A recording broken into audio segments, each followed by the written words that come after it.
Otra vez nos encontramos, este es el tercer capítulo, la continuación de una saga, por así decirlo, pero una continuación de todo lo que se tiene que entender acerca del conflicto en Europa Oriental.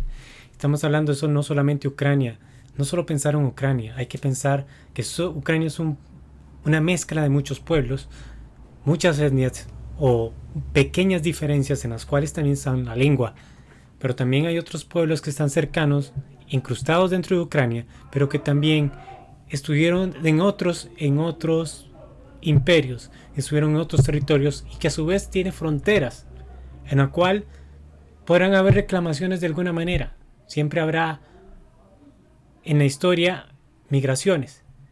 Entonces vamos a ver este capítulo, nos vamos a enfocar en esa Ucrania artificial, pero que tiene elementos étnicos que se tiene que ir diferenciando y sobre todo entender que Ucrania en el tiempo ha sido una composición de etnias y que estas guerras que haya, inclusive esta operación militar especial, pero esta guerra, porque ya hay que ver que también es un choque de culturas por mínimas diferencias culturales inclusive, pero también hay que entender que también hay una guerra global, energética, financiera y alimentaria, porque también no están los fertilizantes. Entonces, vamos a dejar hoy solo el capítulo sobre esa Ucrania muy compleja, que tiene 100 años y tiene 70 años, bueno, poco más de 70 años, de conflictos étnicos muy agresivos que a la fecha no han subsanado. Entonces, este mapa con el que vamos a empezar es de 1914, el lado izquierdo, y comparamos 1923. ¿Por qué 1914? En 1914 empezó la Primera Guerra Mundial. Es decir, que todavía para junio de 1914, existía un imperio germánico, existía el imperio austrohúngaro. Para 1918, el término de la Primera Guerra Mundial va a ser el fin del mundo para muchos eventos. O es un choque fuerte pero también el choque fuerte tenemos que explicarlo. Es como el término de algo antiguo. Entonces fue como el fin de las monarquías, eso tenemos que tener claro, el resurgimiento de los grupos nacionalistas, el surgimiento de países que abarquen esos grupos nacionalistas, pero vienen también repartos de territorios con poblaciones mezcladas entre sí. ¿Esto qué va a generar? Que el imperio austrohúngaro en un aspecto de desgaste ya venía con problemas internos étnicos y que a la postre, ¿por qué relacionamos con Ucrania? Porque de muchos territorios de esa Ucrania occidental, llamemos Polonia, llamemos Rutenia, llamemos Volinia, llamemos Lvov, o llamemos lo que sea, esa parte de Ucrania, al igual que Polonia, van a resurgir. Ucrania empieza a aparecer por primera vez como compacto cuando el tratado de Brest-Litovsk entre el imperio de germánico o el Kaiser acuerda con Lenin la rendición de Rusia. No significa que haya perdido la guerra, simplemente se retiran. Entonces en ese tratado lo que van a hacer es que Rusia va a perder territorios muy antiguos del imperio ruso. Estamos hablando que va a surgir Finlandia, va a surgir Ucrania, a los Bálticos, y esa Ucrania va a tener que al final en el Tratado de Brest va a surgir Polonia por el Tratado de Versalles en 1919, por una política de Wilson de autodeterminación de los pueblos. Sin embargo, Wilson no toca el lado ucraniano, lo deja en un suspenso, lo dejó y no resolvió el problema ucraniano, lo dejó en un punto en el cual territorios de Ucrania o que poblados de ucranianos estaban en el lado polaco de esa nueva Polonia. El reparto de imperios sigue al día de hoy, sigue presente, y todo lo que suceda como un error en la guerra o en la política que se haga, va a repercutir en un nuevo mapa aún más grande. Ahorita estamos en los días en que por un referendo ya hay territorios que se anexaron a Rusia, además de Crimea. Entonces hay una expansión del territorio ruso. Sí tengo que dejar claro que esa expansión es protección a sus zonas rusoparlantes a raíz de lo que nunca se respetaron los acuerdos de Minsk. Hubo el problema de genocidio de más de 14.000 rusos parlantes en esas zonas del Donbass. A diferencia de lo que pasó tal vez en la época hitleriana, que sí protege a sus germanos parlantes, pero es una expansión con toda una visión de crear un imperio poderoso, donde estuvieran los germanos parlantes incluidos. Donde inclusive muchos van a aplaudir a Hitler esa situación de expansión. Otros van a ver una expansión muy delicada hasta que toca Polonia. Y en 1 de septiembre de 1939, al invadirse Polonia, es cuando Inglaterra le declara la guerra a Alemania. Inmediatamente, Alemania nazi y la URSS dividen de nuevo Polonia, porque históricamente existían poblados rusos, poblados austriacos, estamos hablando de poblados germánicos y eslavos dentro de esos repartos. Vuelve a repartirse Polonia.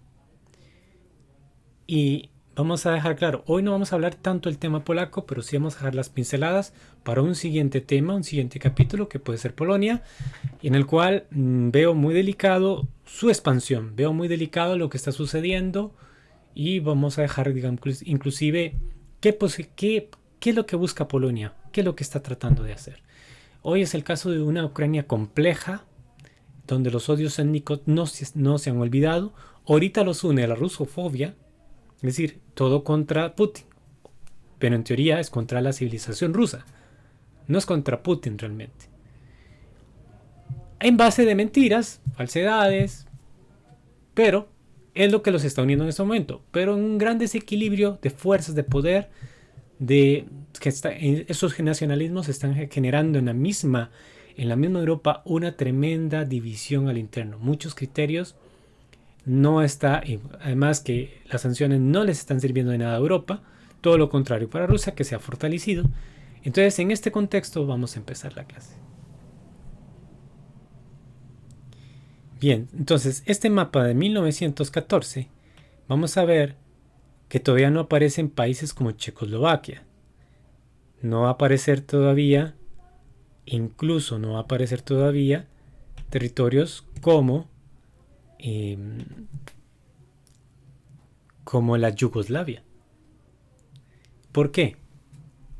Vamos a dejar una comparación. Para 1914 todavía existía el Imperio Austrohúngaro. Para mediados de ese año va a estar la muerte de Francisco Fernández, el heredero al trono austriaco, y de ahí surge la Primera Guerra Mundial. ¿Por qué surge esa Primera Guerra Mundial? Esa guerra mundial es simplemente por los caprichos de los reinados, de los primos, todos primos y herederos prácticamente de la reina Victoria. Pero también están las partes militares, están las partes nacionalistas en los países que hacen también que estos reyes también caigan en un ambiente que pierdan control de la situación. Entenderse.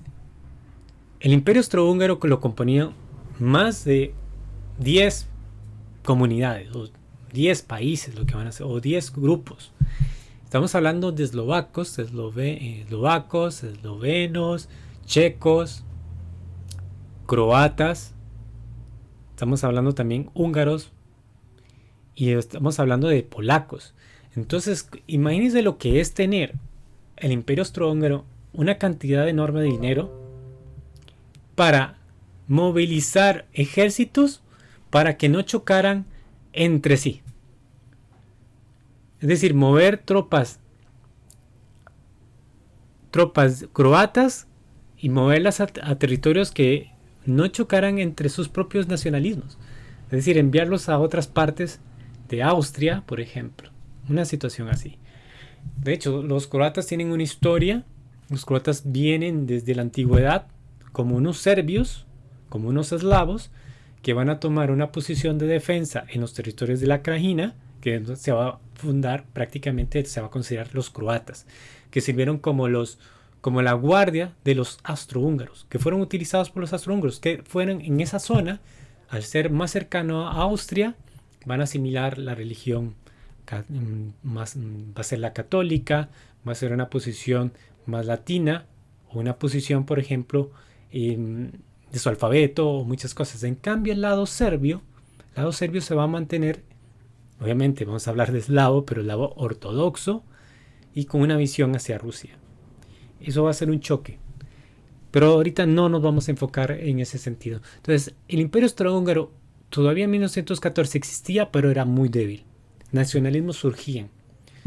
Y cuando visita Francisco Fernando, que se le dijo que no visitara Bosnia, porque Bosnia había sido del Imperio Turco Otomano, es liberado, pero es curioso, no se deja ser país. Lo toma Austria, se lo anexa. Y eso va a repercutir mucho en el sentimiento serbio nacionalista. ¿Por qué? Porque en Bosnia hay muchos serbios, como también hay croatas, pero era de una población también serbia, en el cual también veía una situación muy negativa. En primer lugar, chocaba con su nacionalismo, porque Bosnia no debería estar en austriaco, debería estar con los serbios, pero también al verse tomada por los austriacos, veían que pronto la nueva posición de expansión de Austria iba a ser Serbia. Y así debilitar un poco más la presencia rusa en esa zona. Rusia necesitaba expandirse para tomar camino hacia el Adriático, tener control de la situación. Ha sido parte de las guerras contra los turcos esa situación. Entonces, este punto es muy, muy vulnerable y sigue siendo vulnerable a la fecha. Verse que Bosnia está repartida todavía, no está empobrecida. También vemos a Kosovo, que Kosovo es otro lío, porque no era nunca un país. Y en el año 2008, Estados Unidos se les ocurre hacerlo un país. Separarlo de Serbia, cuando Serbia siempre ha tenido fuertes pretensiones, ha tenido su posición fuerte sobre Kosovo, que en algún momento llegó a accederse a la población kosovar, musulmano-kosovar, que son albaneses prácticamente, y hacen que esa mayoría queden en minoría los serbios. Esto también generó mucha pobreza en la zona, desigualdades. A la muerte de Tito, esas zonas no se cubrieron.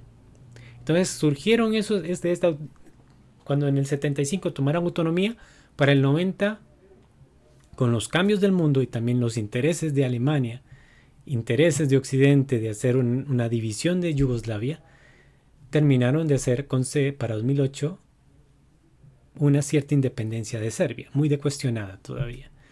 Entonces, vamos a ver que para 1923 ya está conformado, porque el Tratado de Versalles es en 1919, va a resurgir Polonia por una iniciativa de Wilson en sus puntos. Pero eso fue muy importante. Polonia vuelve a aparecer. Anteriormente, solo en una época apareció, y es en la época de Napoleón, cuando se dice Ducado de Varsovia, y la élite polaca le incita es más, es tanta la presión de los polacos para que Napoleón invada Rusia. En otro tema vamos a ver qué pasó con esas situaciones. Y luego vuelve a desaparecer Polonia hasta la Primera Guerra Mundial, terminada la Guerra Mundial, y hasta 1939 va a existir una primera Polonia. En esa Polonia, como hemos dicho, van a haber también grupos étnicos en conflicto.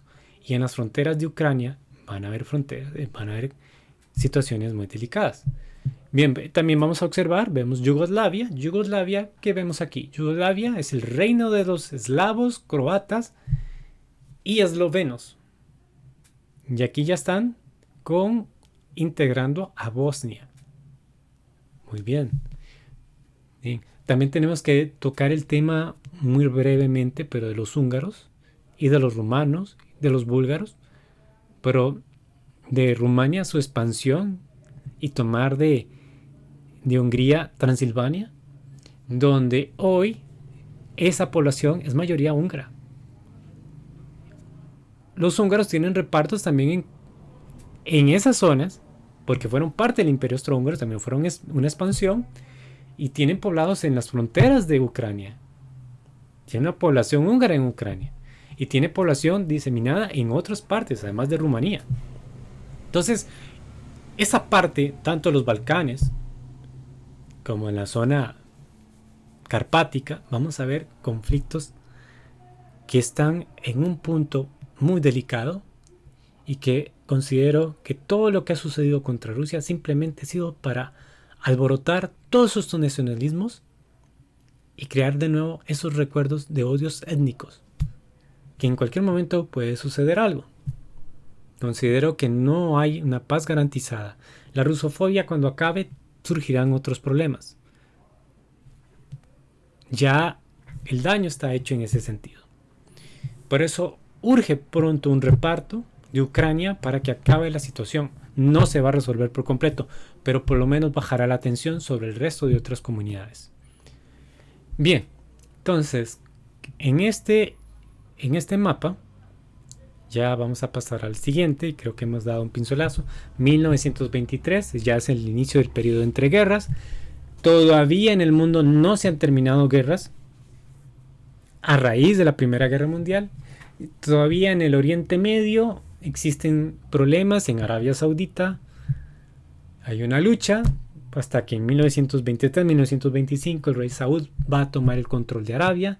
También vamos a ver cambios administrativos en la Siria y en Irak, pero también observaremos también los turcos con tensiones en 1923, todavía en su guerra interna para recuperar lo que es Anatolia. Es decir, la Primera Guerra Mundial creó una serie de cadenas que se fueron resolviendo. No terminó la Primera Guerra Mundial prácticamente en 1918, fue entre las potencias, sí, pero quedaron muchos pueblos resolviendo situaciones, pero también con la mano implicada de las potencias ahí. Ese es el mayor daño que se les hizo. Bien, vamos a cambiar el esquema, el mapa.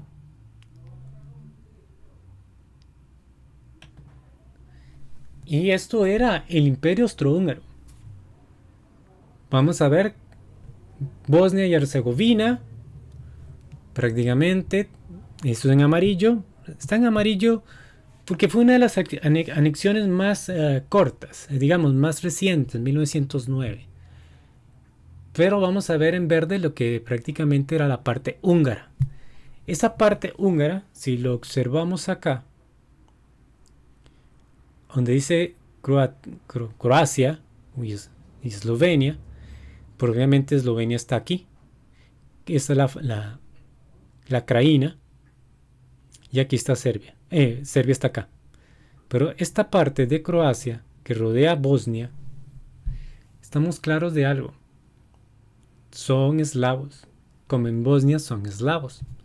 Vamos a tener partes en estas zonas como las zonas checas, eslovacas. Pero bueno, también tienen el territorio de Bucovina, que prácticamente Rumanía pretende esas zonas. Y la Galicia, esta Galicia es prácticamente polaca. Claro, tienen su cultura, pero son más de tendencia polaca. ¿Y qué vamos a ver interesante? Que esta parte de Galicia que se llama Lvov, Ternópoli, hoy en día están en Ucrania. Entonces vean lo complejo. Lo que busco con este material es por lo menos ver que Ucrania en su lado oriental es ruso, en su lado occidental es complejo, y donde han estado los imperios también, y hay repartos y hay conflictos que se han mermado, que en este momento no se escucha hablar de polacos contra ucranianos, pero históricamente polacos y ucranianos han sido sometimientos de polacos sobre los ucranianos, maltrato de los polacos de los ucranianos, pero también de las venganzas de ucranianos sobre polacos. Y en siglo XX y a mediados del siglo XX. Bien, partes más germanas. Aquí sus líos prácticamente con Italia, bueno, Tirol, pero bueno, eso no es parte de eso. Pues simplemente quiero hacer ver que el problema de hoy tiene raíces de hace más de 100 años.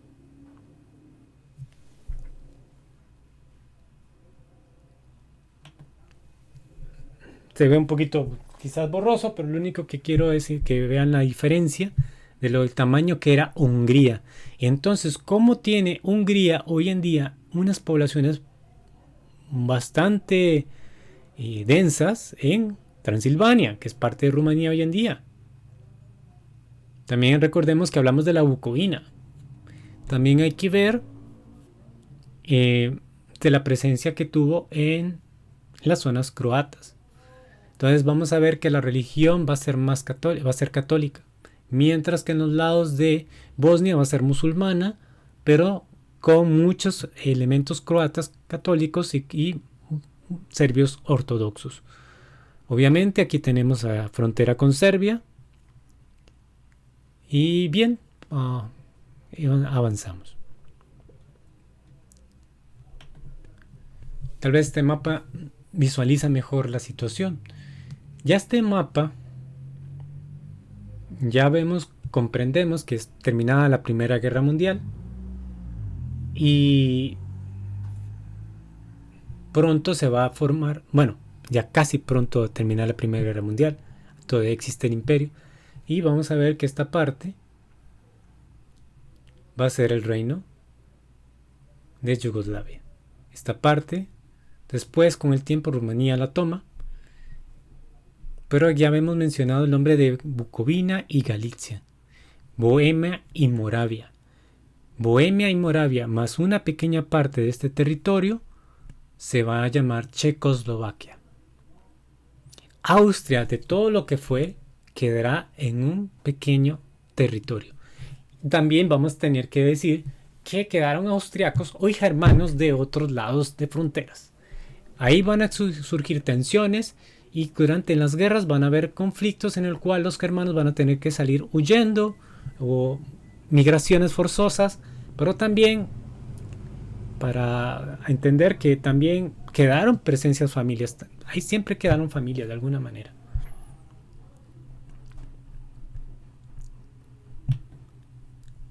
Vamos al caso checoslovaco, que tal vez ya nos interesa más a profundizar para poder irnos hablando de Polonia y Ucrania.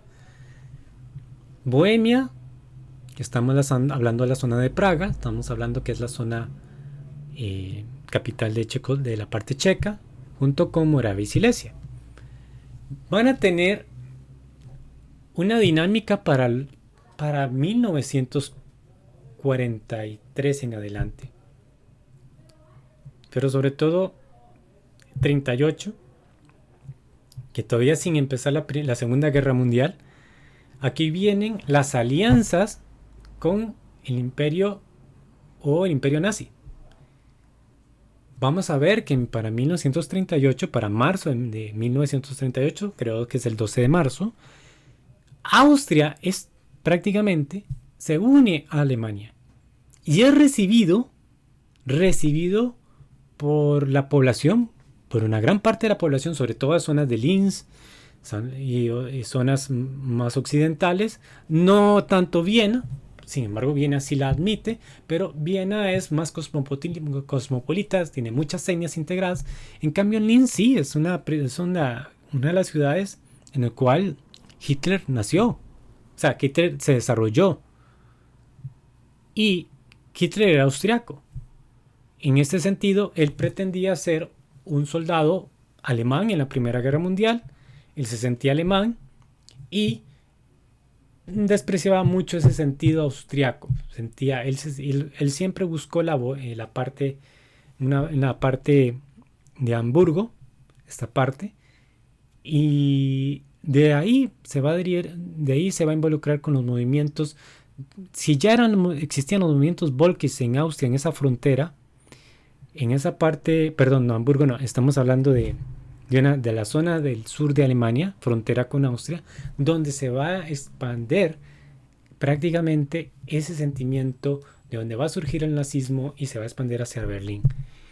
Entonces, ya estamos hablando más tarde, pero vamos a ver cómo para la Segunda Guerra Mundial Hungría y Rumanía forman parte de las fuerzas nazis, a pesar de que dentro de las ideas del blanqueamiento o de las etnias arias, prácticamente los húngaros no eran parte de esa visión, ni los rumanos. Pero sus élites sí apoyaron a los nazis. De hecho, ellos van a inclusive hacer las invasiones a Ucrania posteriormente, en la Operación Barbarroja, para tomar Moscú, San Petersburgo y Volgogrado, hasta tomar las zonas petroleras que tenía Rusia. Entonces, Bohemia y Moravia, parte de Checa, Eslovaquia, obviamente la parte eslovaca, y vamos a ver esta parte de los Cárpatos ucranianos, que vamos a llamar Rutenia. Obviamente también observemos cómo estaba tan ligado a la frontera polaca, Lvov como Polonia en ese momento. Todavía no estaba dividida en alguna parte. Aquí vemos cómo Austria para 1938, ya es marzo de 1938, es parte ya de la expansión alemana. Tenemos que ver que en la Primera Guerra Mundial, en el Tratado de Versalles, se le quitan a Alemania una gran parte de Prusia Oriental. Vamos a ver cómo Lituania y Polonia toman de ese territorio, de esa Prusia Oriental, y queda solamente Königsberg. Entonces pierde comunicación Alemania con la parte de Prusia, que Prusia fue el elemento más fuerte en la integración de Bismarck de todas las Alemanias en 1871. Entonces, posteriormente, Königsberg, terminada la guerra, quien va a tomar Königsberg va a ser Rusia y la va a llamar Kaliningrado, donde mucha de esa población alemana se va a tener que retirar a las zonas de Polonia o a las zonas lituanas o a la misma Alemania. ¿Por qué? Porque sí hubo ese odio hacia los alemanes y tuvieron que tomar migración.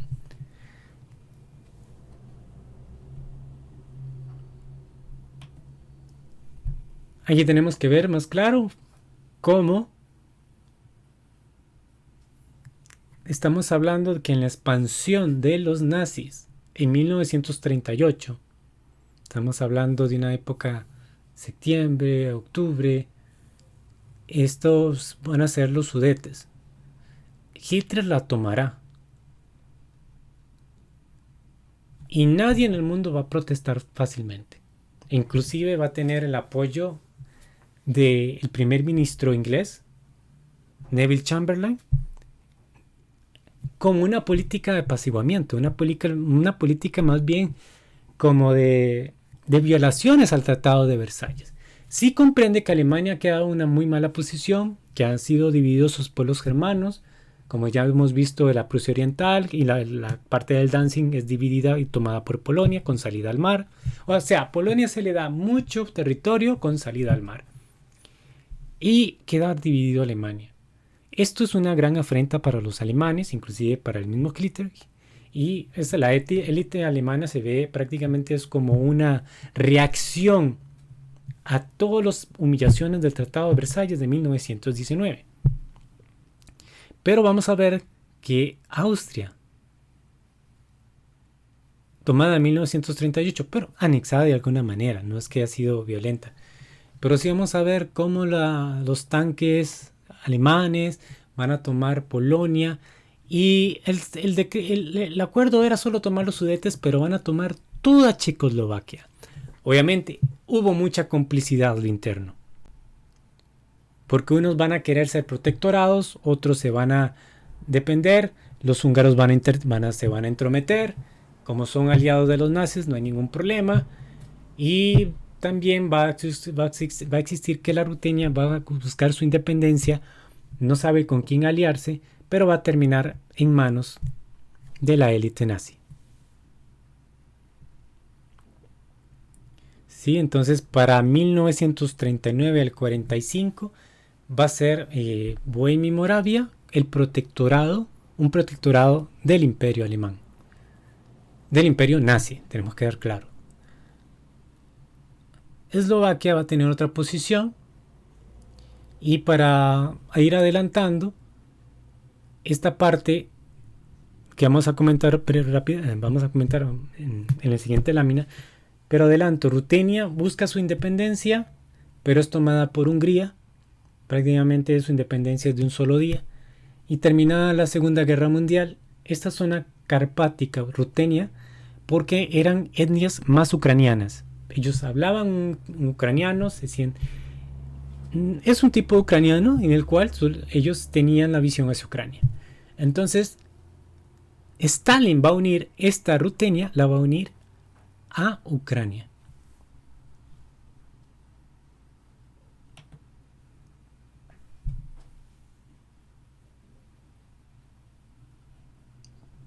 Un simple repaso de los Sudetes, donde había poblaciones germanoparlantes.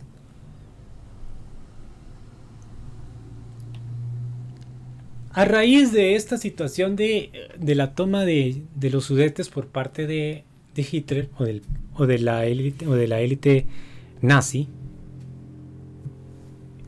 se le va a dar como una admiración a Hitler, porque ahí está declarado que eso se iba a repartir, y generan que eso es una visión de paz. Prácticamente, inclusive en Suecia, un grupo de suecos, sobre todo una persona, motivó a que Hitler fuera postulado, fuera candidato al Premio Nobel de la Paz. Definitivamente, a veces uno le cuesta entender esas cosas, pero en su momento lo vieron así. Eso no significa que era el bien visto de todos, porque estaba Chamberlain, estaban otros que podían ostentar supuestamente por Chamberlain por su política de apaciguamiento, etc. Sin embargo, aunque no caló a más, además que ya para el año de 1969 ya la invasión de Polonia hace diferente la situación, pero Hitler fue mencionado, postulado para el Premio Nobel de la Paz.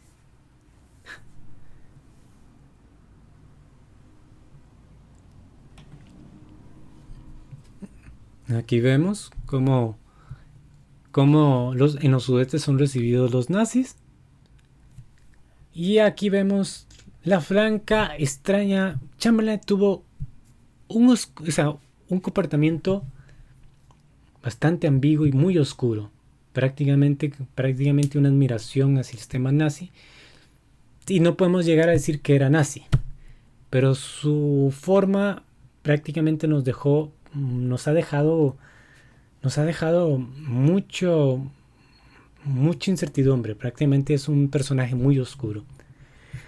Ya Chamberlain, por la presión, cuando ya se le advierte a Hitler que no más expansiones, cuando Hitler empieza a invadir Polonia el 1 de septiembre de 1939, Chamberlain sí le va a tocar declarar la guerra a Alemania, ya por presiones internas.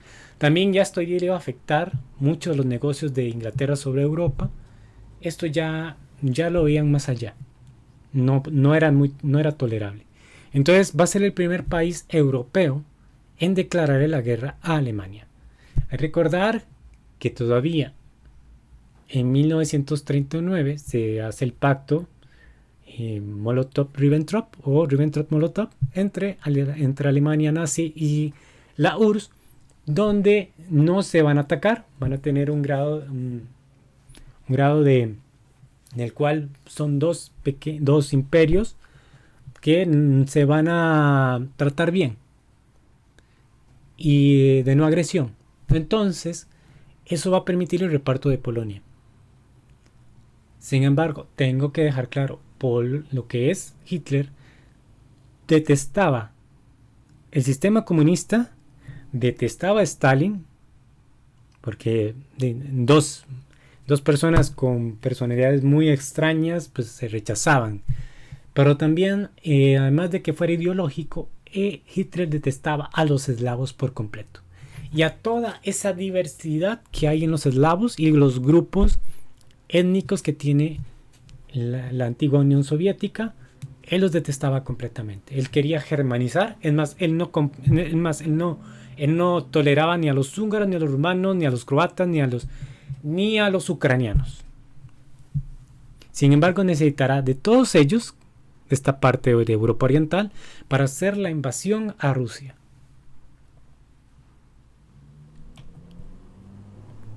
Aquí vemos como protectorado Bohemia y Moravia. Eslovaquia va a estar también bajo esa élite, prácticamente muy involucrada con Alemania. Obviamente el imperio alemán de los nazis va a tener casi toda Europa, pero como fuente base como del Hitlerland alemán van a incluir a Bohemia y Moravia y a Eslovaquia. ¿Y cuál es su objetivo? Porque también era buscar a las Lituanias, buscar los bálticos. Su objetivo era cerrar esta parte, hacer no solamente la recuperación de la Alsacia y Lorena, sino también hacer esta parte de Polonia, integrarla. Porque sabe que tiene poblados germánicos, sea austriacos, sea alemanes. Tiene por historia, por los repartos de inclusive desde la época de Catalina la Grande, sabe que de alguna forma para crear el Hitler alemán y lograr su mayor expansión, su control, debía tomar esas zonas, además de recuperar el Danzig. Además, el tener Polonia ya lo hace frontera con la URSS. El repartirse prácticamente Polonia, queda Alemania, la URSS prácticamente en fronteras comunes, y eso le sirve a Alemania para hacer una pronta invasión. Recordar que Stalin necesitó de hacer ese tratado de no agresión porque no estaba en su mejor momento militar. Su proceso de planes quinquenales e industrialización todavía no estaba funcionando bien. También había hecho una purga de muchos militares de alto rango y de muchas migraciones forzosas.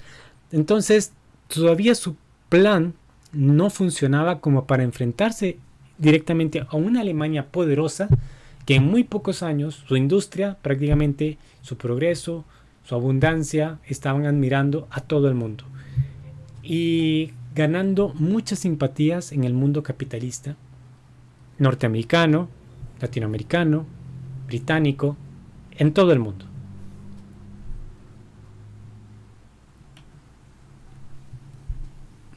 Aquí vemos lo que quiero indicarles, ¿verdad? Estas son las anexiones del 38, marzo y octubre del 38, que tomará posteriormente toda Eslovaquia. Lo que él busca es buscar toda esta extensión. Cuando hablo del Hitler es hacer el corazón de la Alemania nazi, el corazón en toda Europa. Lo demás son territorios que van a pertenecer o depender del sistema nazi. Aquí vamos a ver la Polonia. Vamos a ver las inclusiones tanto de los soviéticos como de los nazis.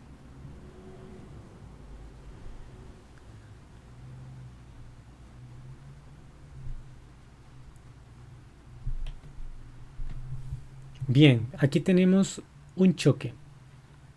Habíamos dicho que los nazis habían logrado extender por toda Europa, excepto todavía para 1939, excepto Bielorrusia, Ucrania, Moldavia, los Bálticos, eran parte del antiguo imperio ruso inclusive. Pero, ¿qué vamos a dejar aquí indicado? Tenían a los húngaros, que son magiares, no son ni eslavos, no son tampoco... no son ni eslavos ni germánicos. Tenemos a los croatas serbios, que estaba invadida a partir de 1941. Aquí está Tito aquí luchando como partisano contra los nazis. vamos a tener a esa Italia de Mussolini en apoyo. La Francia totalmente para 1941 está prácticamente tomada por los nazis, tanto en el norte directamente por los alemanes como en el sur con la Francia de Vichy. Y España, que aunque sí estaba del lado nazi, va a tomar una posición un poquito más neutral en muchas cosas. O sea, prácticamente, aunque fuera Franco un fascista, tomará una posición de no actuar en la guerra. Sí le va a dar apoyo de paso a los alemanes, pero no, se va a enfocar en otras situaciones. Tenemos a los turcos como en una posición ya diferente de la Primera Guerra Mundial, y vamos a ver que Suiza y Suecia van a estar en una posición de supuesta neutralidad. Pero sabemos que Suecia había muchas simpatías al sistema nazi. Lo que voy a comparar es el aspecto geopolítico que no se ha valorado. Si el Tercer Reich necesitaba esta parte como ser un corazón del mundo alemán y necesitó estas otras etnias para rodear a Rusia, para invadir a Ucrania y entrar por acá y tomar los bálticos con el apoyo de muchos soldados de diferentes países, también era crear la iniciativa de tomar el control de las aguas de estos mares, tanto de los bálticos, tanto del Mar Negro, de estas zonas de Grecia, del Adriático. Entonces prácticamente vamos a ver que aquí Inglaterra va a tener grandes dificultades en el mar Mediterráneo. Vamos a ver también que para esta parte no va a ser fácil para Inglaterra tomar. Vamos a ver que entonces esto fue en el aspecto militar y también se convirtió económico. Lo que quiero dejar muy claro es que actualmente Polonia está tratando de hacer la política de tres mares, que hasta el momento es financiero, económico, que puede llevar a una división con Bruselas. Y esa iniciativa de los tres mares es tener el contacto con el Adriático, con el Mar Báltico, con el Mar Negro, todos rodeando a Rusia y teniendo Estonia, Letonia, Lituania, Polonia, Eslovaquia, Austria, Hungría, Rumania, Bulgaria, Eslovenia, Croacia. Vamos a ver el mismo parecido. Eso es un tema para el siguiente capítulo que veo muy peligroso lo que está haciendo Polonia. Y al día de hoy que Polonia tenga una situación complicada en sus estatutos con la Unión Europea, deja mucho que hablar, pero no se dice nada, no se comenta. Voy resumiendo un caso muy interesante, la Rutenia.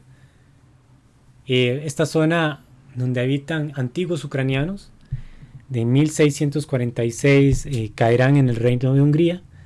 En 1654 va a quedar solamente una pequeña Ucrania.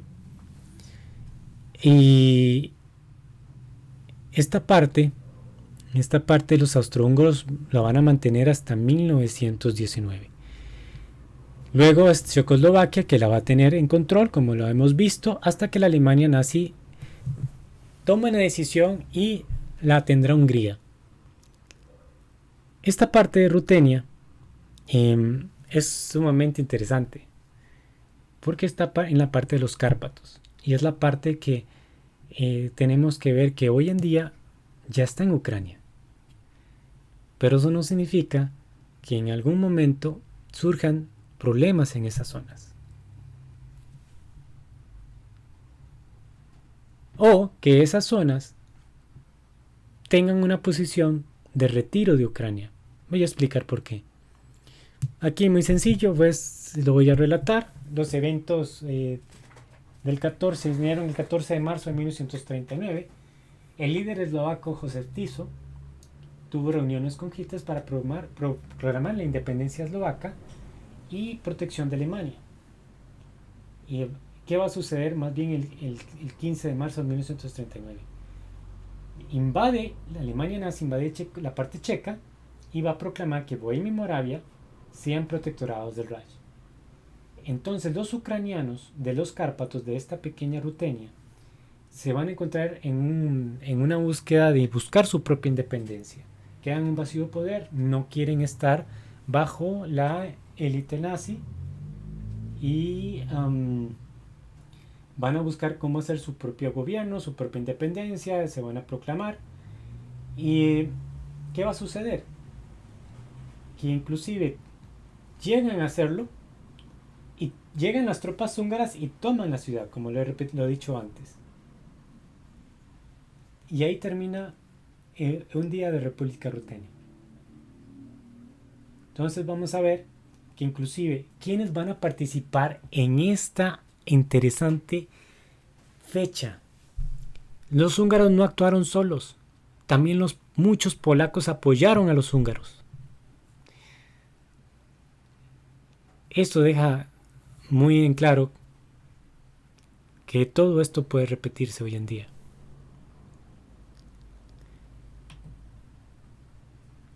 Ya terminando la parte de Checoslovaquia, pero ya ahora sí vamos a hablar un poquito más de que Polonia y Ucrania hoy en día tienen repartida la Galicia. Esa Galicia es, como hemos visto desde la Primera Guerra Mundial, era la parte austrohúngara donde vivían los galicios, pero vivían también polacos, que ellos son polacos de alguna manera. Que han adoptado, digamos, la parte ucraniana, mucho se ha acoplado, que también hay muchas uniones, perfecto. Pero vemos que Polonia y Ucrania tienen, y eso fue parte de conflictos en los años 20 y conflictos en los 40. Vamos a ver un caso muy particular. Volhynia. Hablar de Volhynia, tenemos que hablar que fueron personajes en su época, en 1938-39, un caldo de odios étnicos. Aquí en estas zonas van a vivir muchos polacos, pero sobre todo Volhynia. Aquí estamos hablando de la Galicia, aquí estamos hablando de la Rutenia, pero aquí estamos hablando de Volhynia. Esta parte, muchos polacos de la Primera Guerra Mundial se establecieron ahí y que curiosamente era curioso, los polacos por mucho tiempo vieron a los ucranianos como una etnia desvalorada. E inclusive dentro de sus escuelas obligaban a los ucranianos a que se formaran con idioma polaco y en la visión polaca. Eso generó muchas divisiones. Y eso va a repercutir en que los odios de los ucranianos, de esta parte, de los radicales, hicieran una matanza de polacos. Pero para que eso existiera, tuvo que haber existido tanto las ideas fascistas, que vamos a ver a continuación, tanto en esas zonas ucranianas, como también la expansión de los alemanes nazis, y que van a utilizar a estos ucranianos para que entre ellos tantos húngaros, polacos, ucranianos se maten. Y una vez que lograron los cometidos, iban a utilizar, después utilizaron a estos ucranianos como enemigos para aniquilarlos después.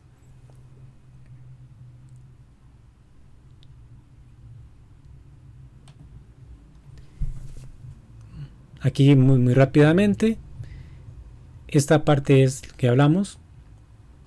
Volhynia prácticamente es para 1920 va a estar bajo la Rusia soviética. Anteriormente fue parte del Imperio Austrohúngaro. Y aquí vienen las mentalidades polacas, las guerras polaco-soviéticas, en la cual prácticamente los polacos se salvaron de que los soviéticos no tomaran más territorio polaco por una situación de tiempo atmosférico, y prácticamente los soviéticos tienen que retirarse y Polonia queda de alguna forma asegurada.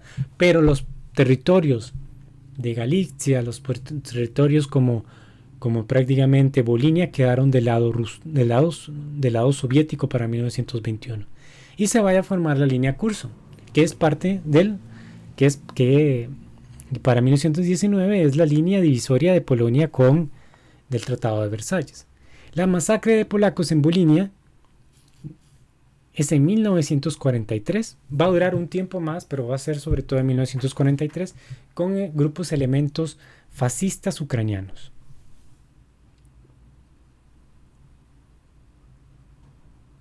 Voy a regresarme.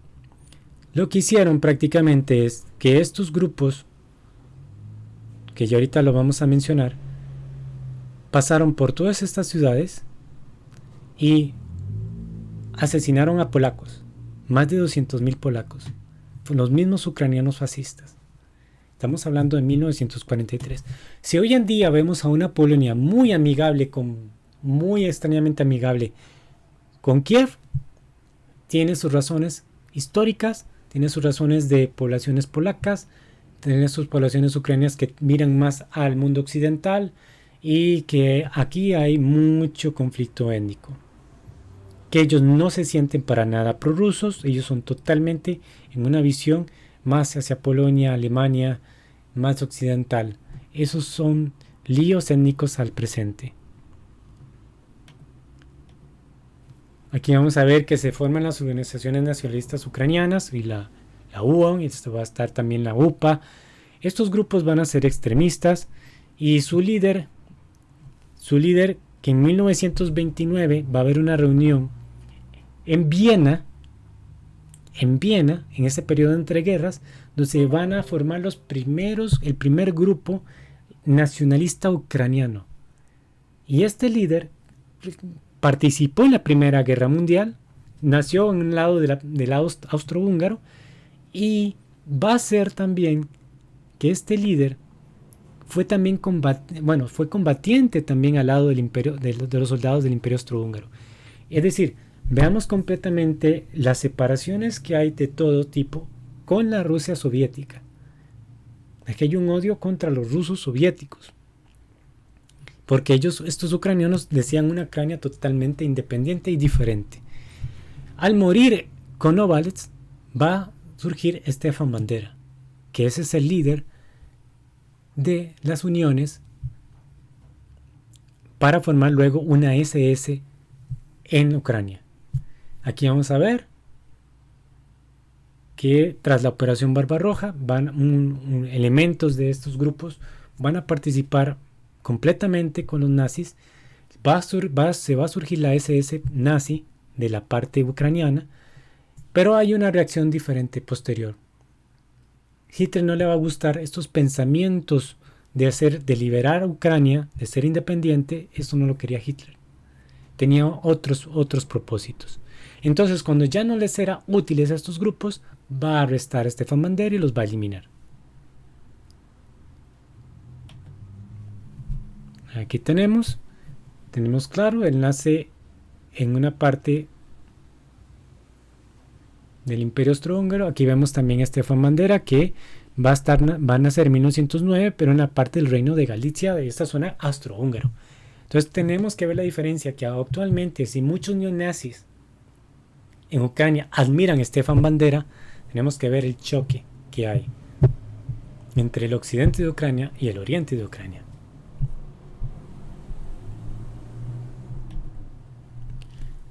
Esto es 1939, bueno, también la línea divisoria de 1919, donde nace Nuevo Puente Polonia. Aquí va a haber para 1939 un reparto.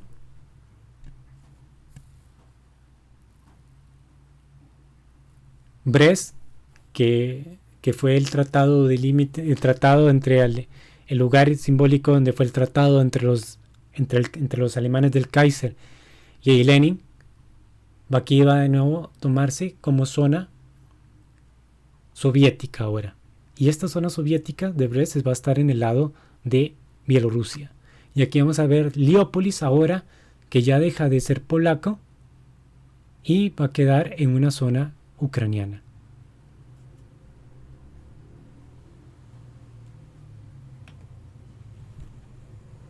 Aquí son los repartos, cómo se le va agregando a Ucrania territorios. Este es el lado polaco, vean que claramente este mapa dice, porque vamos a ver Volinia, vamos a ver Galicia. Aquí tenemos la Rutenia, que va a ser reclamada por las zonas de Rumanía, por ejemplo. También vamos a ver cómo Khrushchev le da, en 1954, le da autonomía de control de Crimea a los ucranianos, cuando esto siempre fue independiente. Es más, fue una república socialista independiente completamente. ¿Qué otro punto por ver en este mapa? Sí, que se le da más territorios a este lado, hay que verlo. Este lado es muy interesante porque esta es parte de la antigua Besarabia que comprende estas zonas. Aquí vamos a ver Transnistria, un lugar ruso. Aquí eso es la Odesa de Ucrania, y esta es la Odesa que actualmente es de Ucrania, pero pertenece realmente a la Besarabia, muy reclamada por los rumanos. Y esta parte que habían dicho de la Rutenia reclamada de alguna forma fue digamos, separada de Checoslovaquia. Entonces vamos a ver que en todas estas fronteras Ucrania tiene rumanos, tiene húngaros, eslovacos, polacos, y esta parte que vemos aquí es rusa. Y esta parte también es rusa. Aquí está el famoso puente que en estos días al día de ayer tuvo una explosión como un ataque terrorista de parte de Kiev, porque ha sido prácticamente que Ucrania ha aceptado su participación en el atentado.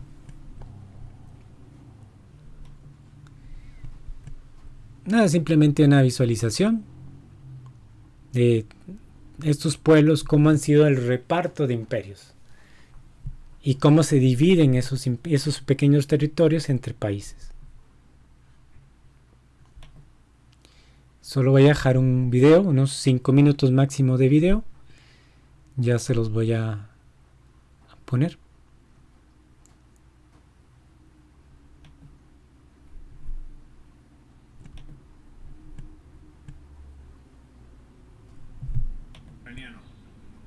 Es un proceso bastante complicado que comienza con la primavera de los pueblos, con los primeros conflictos entre rusinos y polacos, que formaban parte del Imperio Austrohúngaro.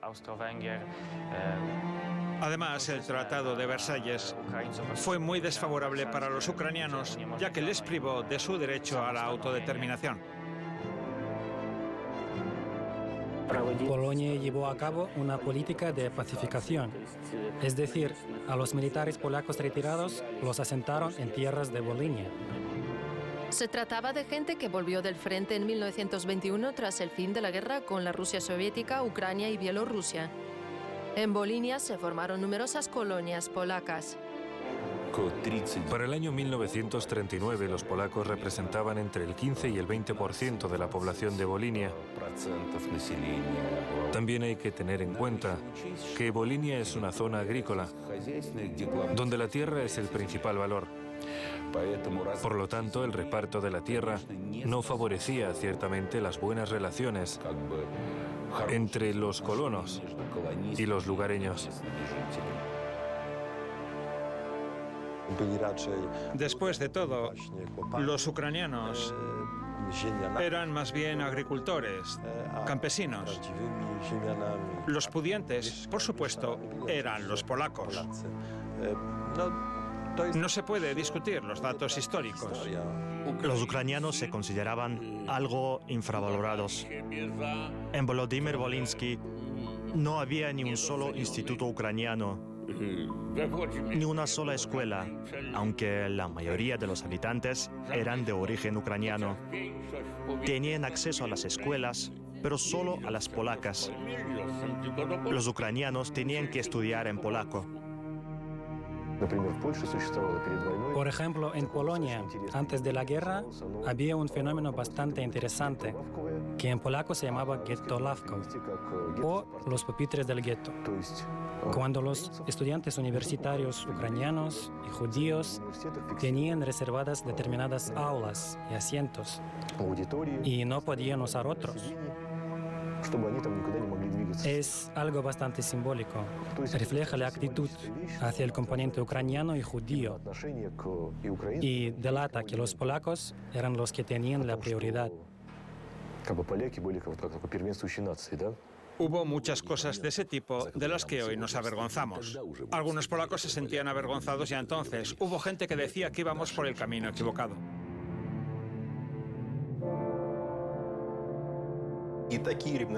Iniciativas como el cierre masivo de iglesias en el oeste de Ucrania ciertamente influyeron en que se exacerbara el odio.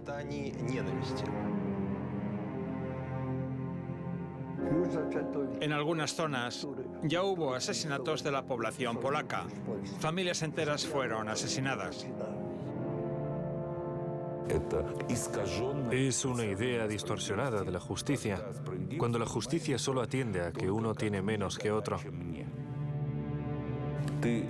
Vives mal o peor que tu vecino, no porque trabajes peor, porque tengas menos estudios o seas menos trabajador, sino porque tú eres azerbaiyano y el otro armenio, y te ha privado de la mejor tierra que tienes.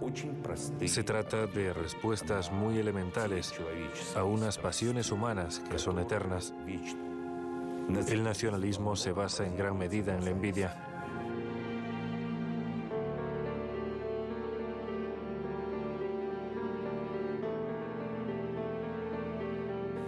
Los polacos de las fincas eran administradores o guardabosques. Fue a ellos a quienes asesinaron primero. Si había funcionarios en algún lugar, los mataban uno por uno. Al principio no nos enterábamos de nada.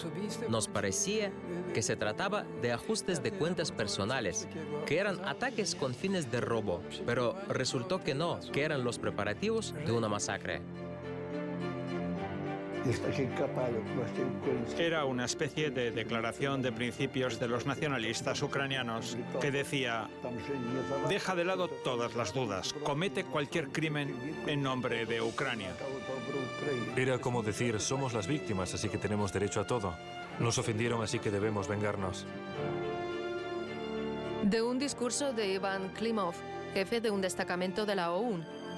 Deben saber algo. Los moscalí, los polacos, los magiares y los judíos son sus enemigos. Destrúyanlos. Sepan que su autoridad es la OUN y su líder Stepan Bandera.